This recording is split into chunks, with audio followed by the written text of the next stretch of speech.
Napakalaking responsibilidad po ito. Pinagtiyagaan ko pong ipagtanong ang pinanggalingan po ni Usec Bisnar. Medyo nakakabahala po. Pasensya na po. Noon pong August 15, 1998, Usec Bisnar, hanggang October 4, 2000, or 2 years and 1 month, kayo po ay nasa PHAU Headquarters Support Service, HSS. Ang ibig palang sabihin ng PHAU, ito po yung Personnel Holding and Accounting Unit na nakakabahala po ang kalagayan sapagkat ito po pala ay mga police personnel assigned to PHAU for various reasons, including secondment to other agencies, those on study leave, or those under floating status, such as personnel with pending criminal investigation, etc., etc. And then, in January 16, 2002 to November 7 to 2002, ganun din po, PHAU HSS. Ganun din po sa November 8, 2002 to 2003, 4 months ito. Ang pinaka medyo maduguri ito, Secretary, PHAU HSS, March 4, 2003 to March 15, 2012, or a period of 9 years. Ano po ang, bakit po kayo naka-float ng ganito katagal pong panahon? More than from 1998 to 2012, it's more than 11 years. Were you in floating status, sir? Mr. Chair, with the permission of the Secretary. Go ahead, Yusek. From 1998 to 2001, Mr. Chair, I was detailed to the Presidential Anti-Organized Crime Task Force. What is that, sir? The Presidential Anti-Organized Crime Task Force. Yun Mr. yung Chair. PAOK-TF. Yes, sir. That's 2001 to 1998 to 2001 or 2002, Mr. Chair. 1998. Pero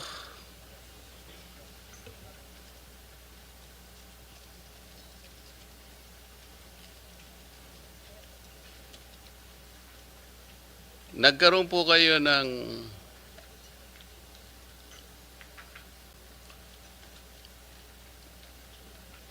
you obtained your bachelor's degree, Philippine Military Academy, 1986-1990 po. Yes, Mr. Chair.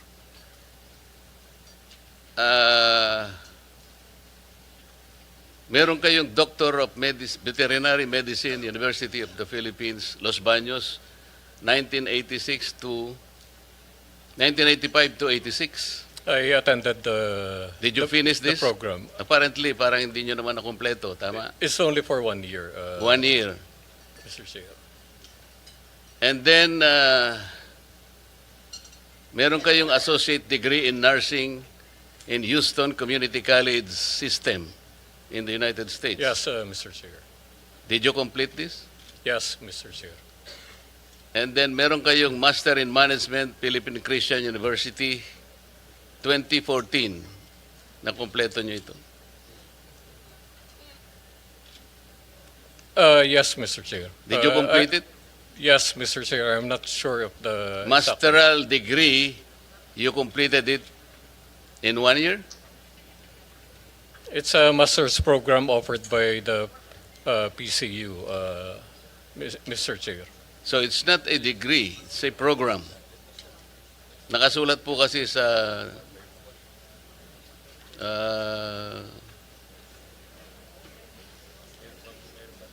ninyong background ay masteral degree. It's a degree, Mr. Chair, offered by PCU. How can you complete a masteral degree in 1 year? It's in tandem with the officer senior executive course that they offered. There are a lot of us who graduated from that program, Mr. Chair. Mr. Secretary, kasi yung concern lang naman dito, palagi siyang nasa PHAU, HSS. Parang hindi naman ibig sabihin ay walang makikita talaga. Ano ba yung nangyari within let's say 11 to 12 years na palagi siyang nasa PHAU? Meron pang PHAU Directorate for Personnel and Records Management. So this is clerical. This is something clerical. Ngayon po ay without belittling the capacity, hindi ko po siya kilala. I'm only basing on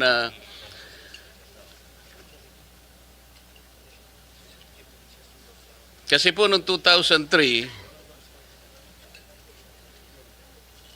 kayo po ay nung makuha po niyo yung associate degree in nursing in Houston Community College, nakakuha po ba kayo ng student visa? Yung F1 visa? No, Mr. Chair.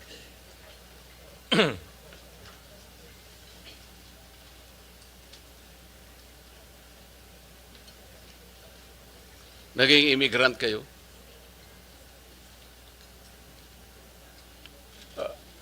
Mr. Chair, just to clarify, by 2003 I was dropped from roles by the PNP, and prior to that I applied for study leave and emergency leave. Did to you the apply US. for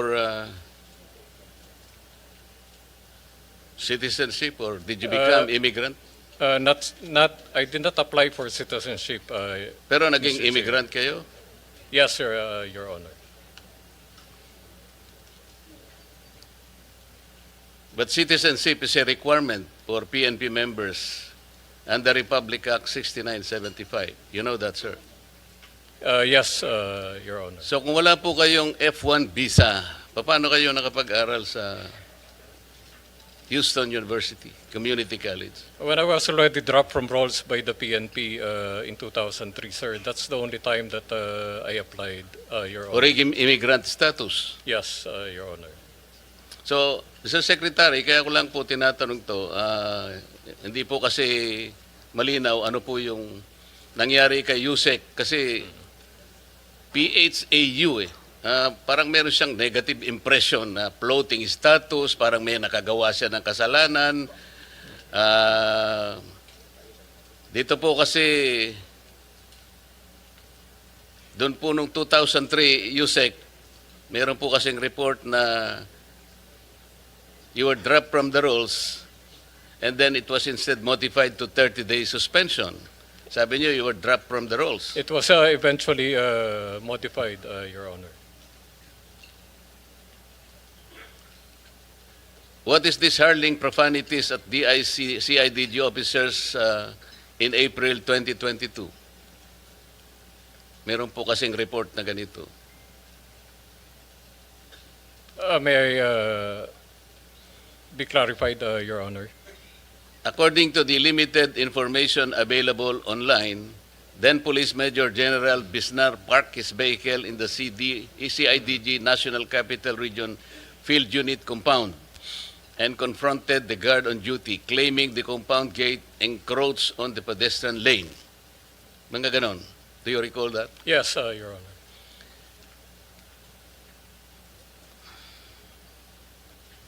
And you have been reported to have berated a police officer assigned at the CIDG for wearing a bracelet at that time. Yes, Your Honor. In October 2024, a complaint for grave abuse of discretion and unjust vexation against Bisnar were filed before the Quezon City Prosecutor Office by one Marites Cabilian, a non-uniformed personnel assigned to the PNP Directorate for Controllership. Yes, Your Honor. So, Mr. Secretary, this is a very important position. As I said, I do not know him. I just relied on some of the facts which he admitted today. This is a huge responsibility. It's not only overall supervision, but he will be placed in control over operations of all regions in Luzon. Alam naman po natin dito ang pinag-uusapan natin sa Blue Ribbon Committee na talaga takot-takot na anomalya po yung ano. I am just a little bit wary na I do not judge your discretion in hiring personnel, Mr. Secretary, but just the same, you may or may not know about all these details. I will probably provide you with this. Thank you very much, Mr. Chair. Mr. Chairman, if I may you. just make Yes, go ahead, Secretary Dizon. quick manifestation. First of all po, no, I've worked with Undersecretary Bisnar, former General Bisnar, for several months already. No? Former General Bisnar was recommended to me when I was appointed to be DOTR Secretary in February.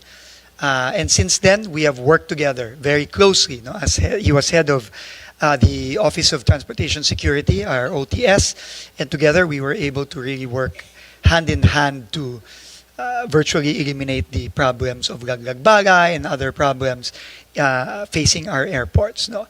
And from what I know of him, no, he's a man of integrity. He's a man of even anyone who I talk to in the Philippine National Police, no, speaks very, very highly of General Bisnar, and this is why I invited him to join me in this very, very difficult task of cleaning up the DPWH. But nonetheless, any report such as this, of course, is very important to me personally, and just for the information po of the committee and of Senator Marcoleta, I asked the NBI as well as the private sector groups to help me independently vet all the undersecretaries and assistant secretaries that I have personally brought into the DPWH, and that process of independent vetting is also ongoing. That's why the input of Senator Marcoleta is very welcome, because this is something that I do not take lightly. This is very important that we surround ourselves with the right people. As far as I know, and having worked with General Bisnar, he's a man of integrity. He's an honest man and a very, very strict person, which I think is very, very important as we try to cleanse the DPWH from top to bottom. But we welcome any form of independent information from the Senate, from our senators, and of course from any of those private sector groups that we have asked to independently vet our recommended appointees. So thank you very much po, Mr. Chairman and Senator Marcoleta. Thank Your you very much assurance po. very relieving, Mr. Secretary. Good luck, Usec Bisnar. Thank you, Mr. Chair. Yes, Senator. I was listening half the time because I was working here. I just take note, he's a veterinarian, a nurse, and may military background. Ang daming karanasan. Interesting, di ba? And I guess galing sa PMA, may disiplinang militar. I'm biased kasi galing ako sa reservist ako eh. Yes, so military training, FVR. Anyway, intrigue lang ako, veterinary, medicine, tapos nag-nursing, tapos military pa. I mean, hindi ko po narinig lahat ng sinabi ni, yun, nakita ko lang yung background, tapos ngayon DPWH, medyo multitasker pala, at saka general pala. Okay. Naisip ko thank kasi, Mr. Chair, na bakit hindi sa DOH o kaya sa Department of Agriculture eh? Mr. Chair, Yes, Senator just Erwin. to add yung sinasabi po ni Senator Marcoleta na PHAW, I've been a reporter of the PNP. I was assigned sa PNP Press Corps when I was still a journalist. PHAW, it's a correct po yun, holding facility, pero hindi po lahat ng tao na nalalagay sa PHAW ay may kaso. For example, take the case of General Torre, wala po siyang pwesto. Doon nilalagay ang mga police officers na walang assignment. It's a holding facility only, pero it is not a disciplinary office. Rather, it's a facility where you put all your ranking officials, even low-ranking officials, non-commissioned officers, to that office while awaiting for their next assignment. It is not necessarily a disciplinary action office. Well, yung iba nilalagay doon disciplinary, pero marami din ang hindi nilalagay doon na not necessarily mean na may ginawang kasalanan, may atraso. It is just a holding facility. Correct me if I'm wrong, Usec Bisnar. That's true, Mr. Chairman.